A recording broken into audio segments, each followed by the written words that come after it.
Selamat malam Ibu dan teman-teman. Kami dari kelompok 13 akan lanjut mempresentasikan tentang materi sampling sistematis di bagian bab 7.7, yaitu cara memperkirakan proporsi. Nah, memperkirakan proporsi adalah metode penting dalam statistika, khususnya saat kita ingin mengetahui seberapa besar bagian dari suatu populasi yang memiliki karakteristik tertentu. Biasanya, kita tidak bisa meneliti seluruh populasi karena keterbatasan waktu dan biaya. Oleh karena itu, kita gunakan data sampel, yakni sebagian kecil dari populasi, untuk memperkirakan proporsi populasi secara keseluruhan. Nah, dalam contoh konteks di sini, misalnya seorang peneliti ingin tahu berapa proporsi ibu rumah tangga yang menyukai sabun merek Rinso. Kemudian ada contoh yang kedua itu bagian pihak BRI ingin mengetahui proporsi kepala rumah tangga petani yang menyukai pelayanan pinjaman kredit BIMAS. Nah, dalam kasus seperti ini, kita tidak perlu meneliti semua orang. Cukup ambil sampel yang representatif, lalu hitung proporsinya. Sampel sistematis pada materi ini kita gunakan sebagai untuk memilih setiap elemen ke K atau panjang intervalnya K dari populasi secara teratur. Misalnya kita ingin memilih setiap orang kelima dalam daftar. Kemudian untuk memperkirakan proporsi dari sampel sistematis, kita gunakan simbol P-topi dengan indeks SY, di mana pada video sebelumnya sudah kami jelaskan bahwa SY itu sendiri merupakan sistematik. Nah, simbol ini juga bisa ditulis sebagai X bar dengan indeks SY. Karena nilai-nilai yang diukur adalah data kategori, biasanya disimbolkan dengan 0 atau 1 dan 1, maka kita bisa menghitung proporsi menggunakan rumus rata-rata P-topi dengan indeks SY sama dengan X bar dengan indeks SY itu sama dengan 1/N dikalikan dengan sigma dari I sama dengan 1 sampai dengan N dari XI. Nah, untuk keterangannya sendiri, untuk XI itu dia sama dengan 1 jika elemen memiliki karakteristik tertentu. Dan XI akan sama dengan 0 jika elemen tidak memiliki karakteristik tersebut. Nah, untuk N di sini merupakan jumlah elemen dalam sampel. Nah, dengan menjumlahkan seluruh nilai XI, kita bisa menghitung berapa proporsi elemen dalam sampel yang memiliki karakteristik tertentu, lalu bagi dengan jumlah total elemen sampel. Inti dalam konsep dalam cara memperkirakan proporsi ini, yang pertama itu rata-rata dari data biner, di mana biasa disimbolkan dengan 0 dan 1. Kemudian yang kedua itu biasanya digunakan untuk memperkirakan proporsi populasi. Dan yang terakhir untuk memperkirakan proporsi ini dia lebih efisien jika kita lakukan secara sistematis atau menggunakan sampling sistematis, terutama untuk survei yang besar. Sini saya akan melanjutkan, yaitu kita akan melanjutkan ke perkiraan varians dari populasi, yaitu P-topi dengan indeks SY. Nah, jadi rumus dari perkiraan varian ini yaitu S kuadrat dengan indeks P-topi indeks SY sama dengan P-topi indeks XY dikali dengan Q-topi indeks SY dan dibagi dengan N sampel dikurang 1 dan dikali dengan N populasi kurang N sampel dibagi dengan N populasi. Nah, jadi teman-teman, tujuan dari ini adalah untuk mengetahui seberapa stabil atau korelasi dari estimasi proporsi tadi. Nah, dan nilai dari Q-topi indeks SY ini kita dapatkan dari 1 dikurang dengan P-topi indeks SY. Nah, jadi Q-topi indeks SY ini adalah populasi yang tidak memenuhi kriteria. Teman-teman bisa melihat pada N populasi dikurang N sampel dibagi N populasi ini digunakan untuk memperhitungkan bahwa populasi yang jumlahnya terbatas. Nah, berikutnya kita akan mencari kesalahan sampling. Nah, rumus dari kesalahan sampling ini adalah 2 dikali dengan P-topi indeks SY sama dengan 2 dikali dengan perkiraan varian. Nah, di sini perkiraan varian tadi saya sudah jelaskan. Nah, di sini rumus galasan samping ini adalah batas kesalahan dari proporsi yang kita perkirakan.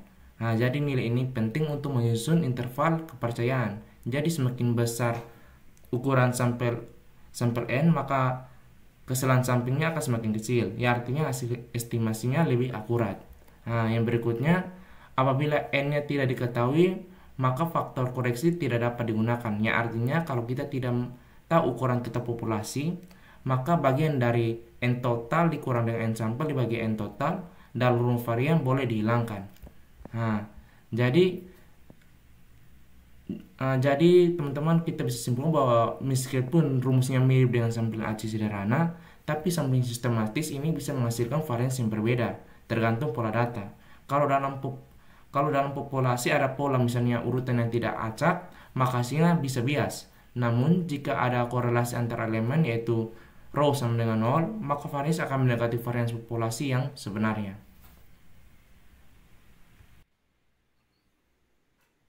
Baik, selanjutnya di sini saya akan menjelaskan contoh soal dari 7.7.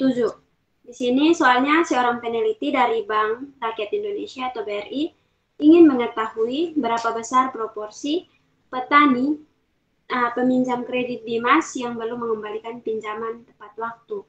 Karena jumlah total populasi petani cukup besar, yaitu 5.775 orang, maka dilakukan pengambilan sampel agar proses lebih efisien. Digunakanlah metode sampling system, yaitu memilih satu elemen dari setiap interval tertentu secara berkala dari daftar populasi. Berikutnya, metode sampling sistematis di sini dilakukan dengan beberapa langkah, yaitu yang pertama kita misalkan di sini kan kita ingin mengetahui sampling sistematisnya 1 dalam 6, artinya 6 petani dipilih 1, yaitu misalkan kita memiliki 1 dari 6 petani, berarti interval samplingnya sama dengan 6. Yang kedua, dengan populasi N-nya sama dengan 5.775, maka jumlah sampel yang kita ambil adalah N-nya sampel sama dengan populasi dibagi 6, jadi 5.775 dibagi 6, sampelnya adalah 962. Yang berikut, titik awal pengambilan sampel atau starting point ditentukan secara acak dan kemudian setiap elemen ke-6 diambil dari sana. Yang berikut, untuk menghindari bias karena periodisitas digunakan beberapa titik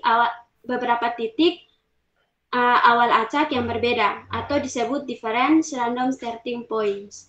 Yang berikut kita lihat data yang tertera di slide. Di sini datanya daftar petani dan X-nya. Ya, setiap responden diklasifikasikan ke dalam 2 kategori, yaitu kategori 1 dan 0. Kita bisa lihat di nilai X-nya yaitu 1 dan 0. Jadi kategori 1 dan 0-nya itu diartikan sebagai 1 jika belum mengembalikan kredit, dan yang 0-nya jika sudah mengembalikan kredit. Teman-teman bisa lihat di datanya, yaitu dari data daftar petani yang dari 4 sampai 5.772.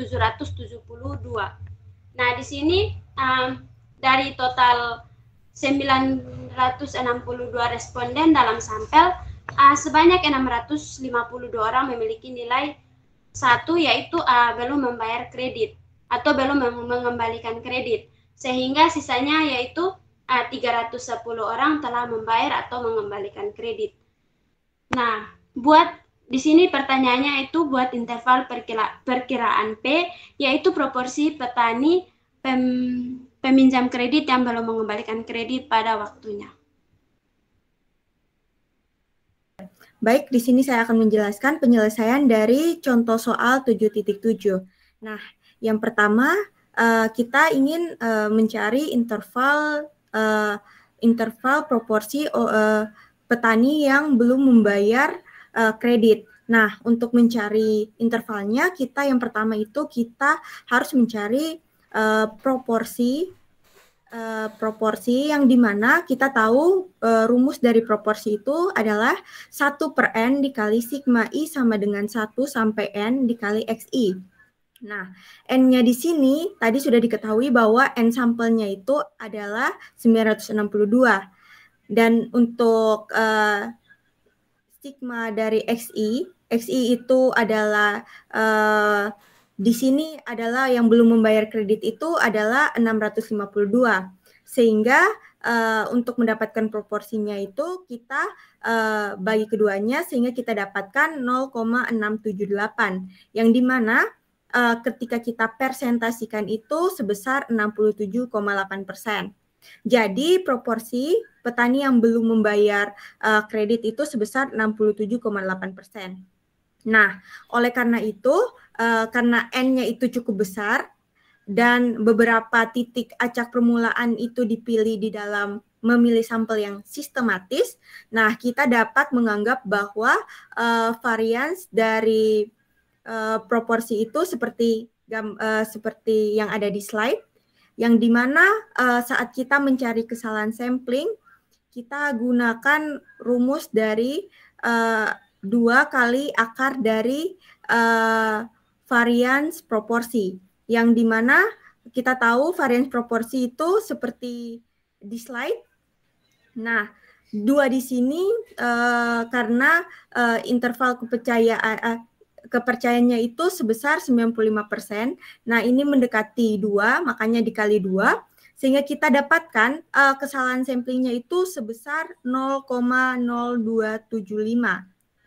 Ya, teman-teman pasti dapat Q-nya itu dari mana? Q-nya itu untuk Q-topi SY itu adalah 1 dikurang P. Nah, P-nya itu tadi kita dapatkan 0,678. Kita kurangkan 1 dikurangkan 0,678 yaitu 0,322. Untuk N-nya itu kan sebesar 962. Nah, 962 ini kita kurangkan dengan 1 sehingga baru tadi juga kita juga tahu bahwa populasinya yang tadi sudah dijelaskan dalam soal itu sebesar 5.775. Untuk sehingga kita dapatkan kesalahan samplingnya itu sebesar 0,0275. Nah, setelah kita dapatkan proporsi, kita dapatkan kesalahan sampling, kita masuk ke mencari interval batas atas dan batas bawah dari proporsi petani yang belum membayar kredit. Nah, untuk batas bawahnya sendiri kita sudah tahu dari penjelasan yang tadi di atas, penjelasan yang dulu bahwa kita kurangkan dengan kesalahan sampel, dan kalau batas atasnya itu kita tambahkan dengan kesalahan sampel. Nah, di sini nilai batas bawahnya itu proporsi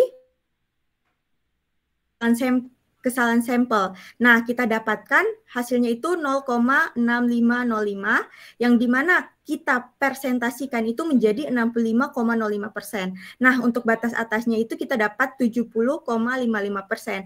Berarti dengan tingkat, karena tadi kita mengambil tingkat kepercayaannya itu sebesar 95%, proporsi petani peminjaman kredit yang belum mengembalikan kredit pada waktu 0,65 atau 0,75 itu dari nilai batas bawah dan batas atas. Nah, diperkirakan kesalahan samplingnya itu sebesar 0,0275. Baik, sekian hasil presentasi dari kami kelompok 13 tentang cara memperkirakan proporsi. Terima kasih.